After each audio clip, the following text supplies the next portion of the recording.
"You're the reason my son is gone." She spat the words like poison. "This never would have happened if he hadn't taken your bike." I hate even repeating that sentence out loud. And as much as it twists something deep in my chest to admit it, there's a part of me that believes he brought the ending on himself, an admission that still keeps me staring at the ceiling some nights. But I am not carrying guilt. Not now, not ever. I know exactly where my hands were that day, and more importantly, what they never touched. This whole disaster didn't begin with rage or revenge. It began with a coincidence. I was bored that Saturday, killing time beneath the harsh fluorescent buzz of a weekend auction warehouse. The place smelled like dust and motor oil, the usual graveyard for old furniture and forgotten machinery. I wasn't there for anything specific, just passing time.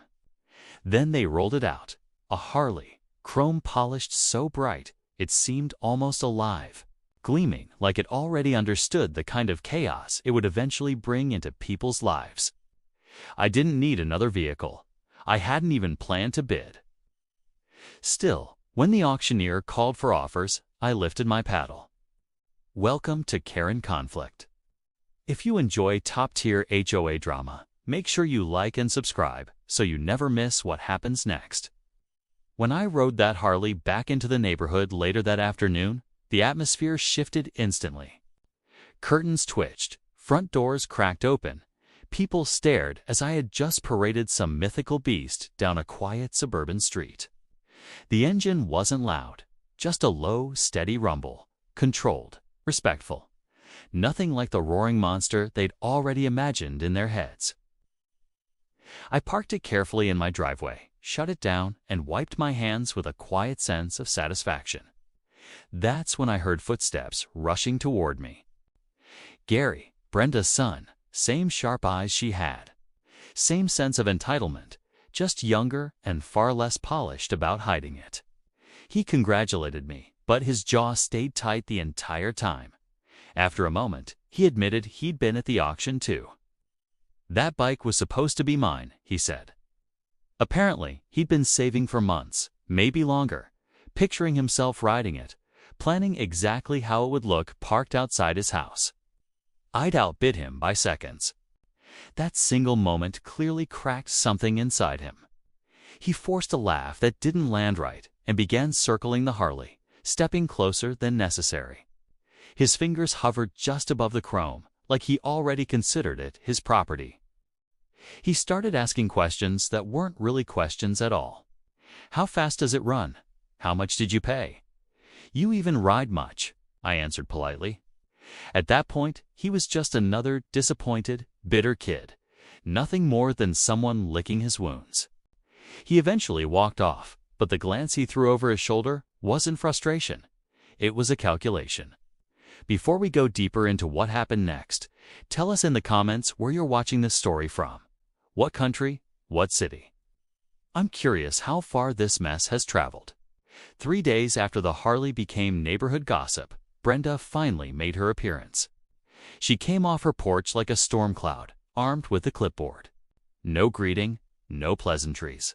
She announced my name as if it left a bad taste in her mouth, then pointed directly at the motorcycle, as if it were actively contaminating her lawn.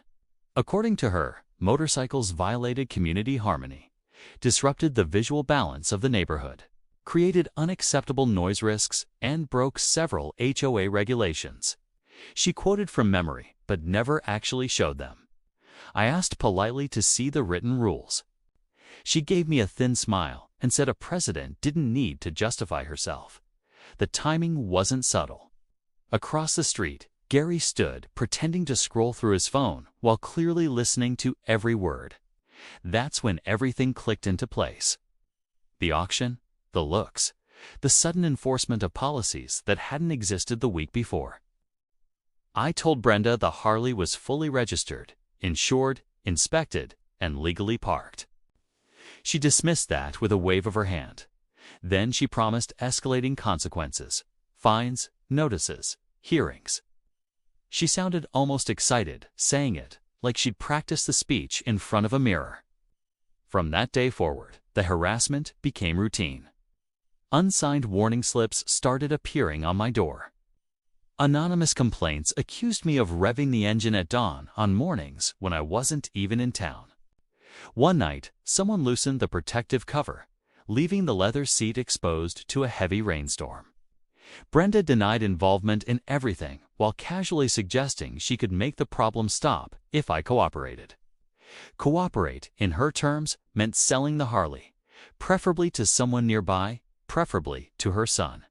I refused, calmly, every single time. That only seemed to sharpen her determination.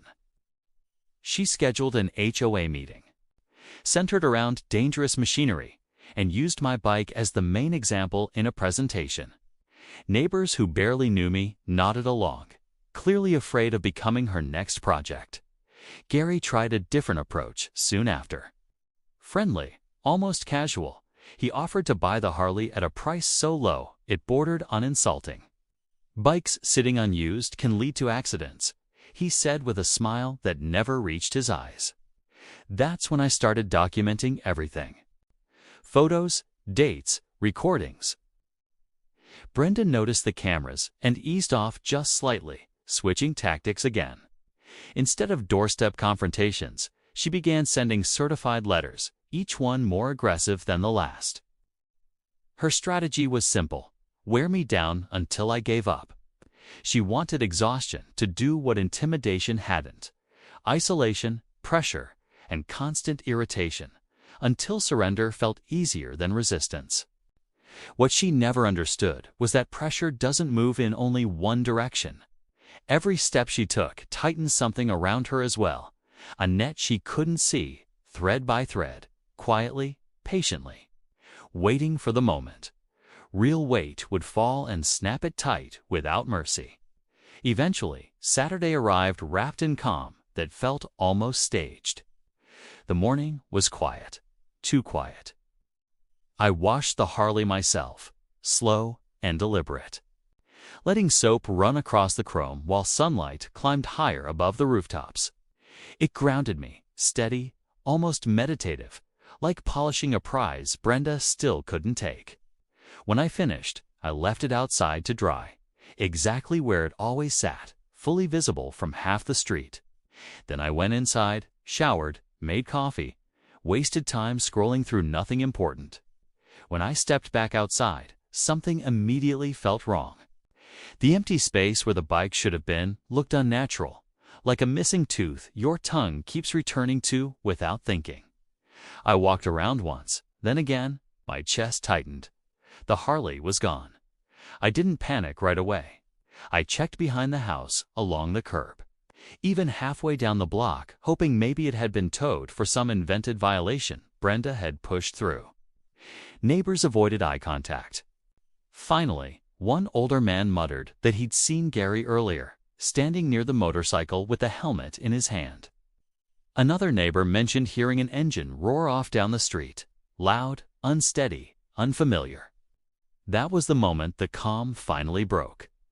Still, I didn't call the police immediately. Something told me to confirm what I already suspected. I pulled up the CCTV footage. Frame by frame, the truth crawled into view. Gary walked up as he belonged there. He scanned the street quickly, crouched beside the bike. No keys, just exposed wires. He hot-wired it with reckless confidence, nearly tipped the Harley over when it finally started. Then he laughed, actually laughed. He sped away moments later, wobbling badly, revving far too high, riding power he clearly didn't understand or respect. I went straight to Brenda's house, no hesitation. She opened the door, already defensive, like she'd been expecting a confrontation. I told her her son had stolen my motorcycle. She exploded instantly, called me a liar, insisted Gary wasn't some criminal, just a misunderstood young man chasing his dreams. She told me I should give him time.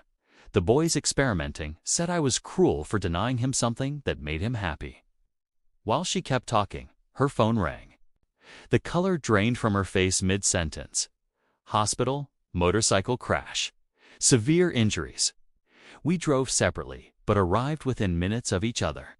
Emergency lights painted the road in harsh red and blue flashes. The Harley lay twisted nearby, metal bent open like it had been torn apart by force, barely recognizable. Gary was on a stretcher, covered in blood, barely conscious. Paramedics moved fast, urgent, focused, worried. Brenda screamed his name and tried to push past them. I stood still, frozen, staring at what happens when entitlement meets horsepower without the skill to control it, knowing even then that this moment would fracture everything that came after. Gary didn't survive the night. The doctor described the injuries as catastrophic, internal trauma layered over shattered bones, speed multiplied by inexperience. By morning, everyone on the street knew. By noon, Brenda decided her grief needed someone to blame. She chose me. She claimed I had tempted her son, said owning the Harley within his sight was provocation, argued that responsibility followed possession. Before funeral arrangements were even finished, she filed a lawsuit waiving old HOA notices like sacred evidence. Court exposed everything she'd tried to bury.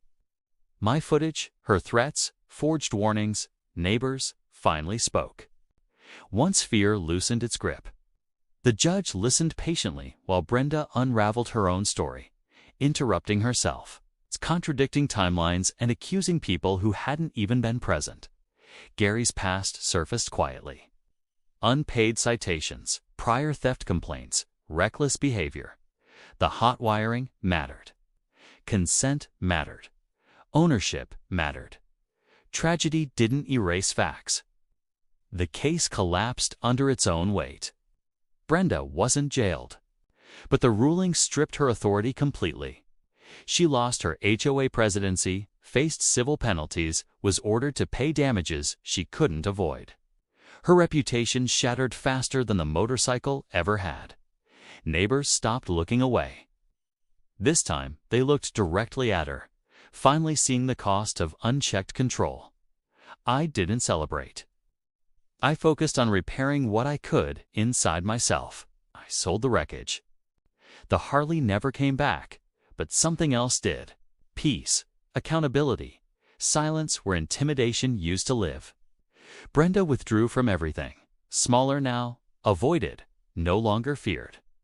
Her influence had always depended on noise, and the court took that away. Some nights, I still hear that engine in my head, that first calm ride home before envy twisted into obsession. I know I didn't cause the choice Gary made. I know grief doesn't rewrite the truth. This wasn't revenge. It was a consequence arriving exactly when it was due, unmoved by excuses. The end? Like and subscribe for more Karen conflict like this. Do you think she received what she deserved? Tell me in the comments below.